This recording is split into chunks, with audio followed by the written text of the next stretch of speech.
Thot njeriu është i përbërë çush e dim, prej shpirtit edhe prej trupit. Dhe Allahu subhanahu wa taala shpirtat i ka krijuar para se me kriju fizikun, para se me kriju trupin. Dhe kur i ka kriju shpirtrat, Allahu vet ju ka thonë: "Elastu bi rabbikum?" Qalu bala.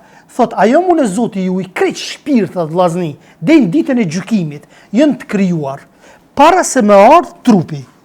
Dhe ai ka pyet Allahu azza wa jall shpirtrat dhe ju ka thonë: "A jo unë Zoti juaj krejt kanë pranu?" Se e kanë po Allahun azza wa jall dhe krejt kanë pranu. Po nëse e kanë pranu, atëherë ku po dolin ateistat? Ku po dolin bindjet apo ideologjitë ndryshme që bien ndesh me fen Allahut azza wa jall? Çu shpi bjer kjo?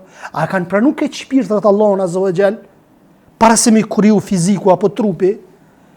Normalisht sepse ka shejtan nga njerëzit edhe nga xhinët që shpirtin e bën zi dhe shkon ju përshpërit dhe e largon pi fesë Allahut subhanahu wa taala.